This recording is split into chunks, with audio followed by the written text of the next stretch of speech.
Bonjour, bonsoir. Soyez le bienvenu à l'Université du Succès. Aujourd'hui est jeudi 4 juin 2026. Soyez le bienvenu à l'Université du Succès. Like, abonnez, partagez. Que bon Dieu bénisse nous. Soyez le bienvenu à l'Université du Succès. À une certaine époque, la psychanalyse a soutenu, par exemple, qu'aucun individu ne pouvait imaginer véritablement qu'il cesserait d'exister un jour. Même les rêves de mort et les menaces de suicide des patients très atteints étaient considérés comme étant uniquement des idées de vengeance. On expliquait que le patient ne pouvait s'imaginer que vivre puisque désirer de constater le remords et le regret qu'occasionnerait sa mort au sein des personnes qui l'avaient maltraité.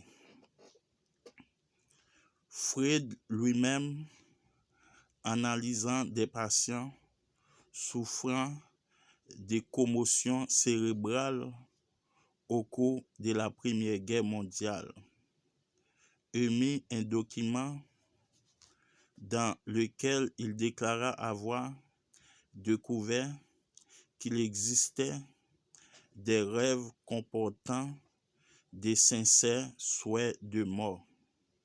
Ce document est rempli de certaines de meilleures spéculations et suggestions de Freud. Mais pour ce qui est de l'apparence, dans les psychologies populaires de la notion voulant qu'il puisse logiquement exister une propension à la mort dans notre vie, il semble que la thèse n'ait jamais été suggérée. Malgré tout, la mort est tout autant le fait de l'expérience que la naissance et la croissance. Et si la nature nous prépare pour chacune des phases de la vie, en substituant de nouvelles avenues à nos vieux désirs, il ne semble pas très difficile de croire que nous sommes toujours, lentement et doucement, amenés à rejeter toutes les choses auxquelles nous tenons beaucoup de notre vivant. Et le retrait de la lutte, l'abandon de l'effort, le relâchement du désir et de l'ambition seraient des phénomènes normaux pour un organisme qui a été graduellement écarté de ses préoccupations. Concernant la vie, c'est pour cette raison que nous croyons pouvoir considérer la volonté de l'échec comme une réalité.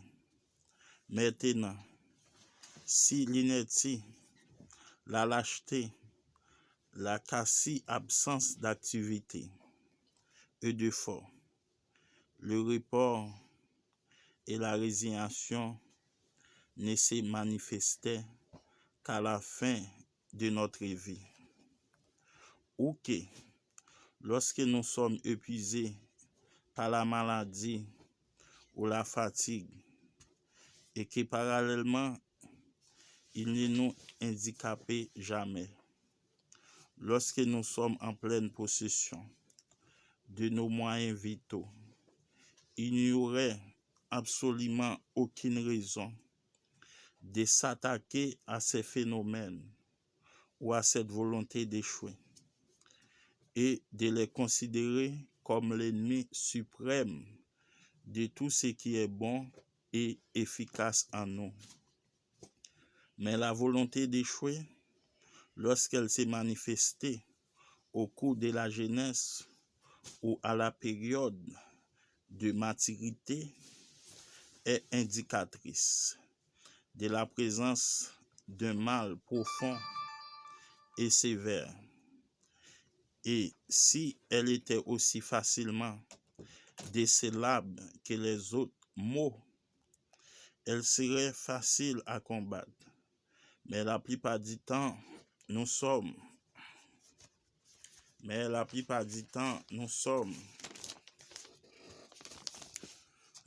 sous son emprise avant que nous commencions à soupçonner que tout ne va pas pour le mieux. Nous avons tellement l'habitude de parler d'échec, de frustration, de timidité en tant qu'élément négatif qu'une invitation à combattre les symptômes de l'échec ressemblait à une invitation à combattre des moulins à vent. Soyez le bienvenu à l'Université du Succès. Like, abonnez, partagez. Aujourd'hui est jeudi 4 juin 2026. Soyez le bienvenu à l'Université du Succès.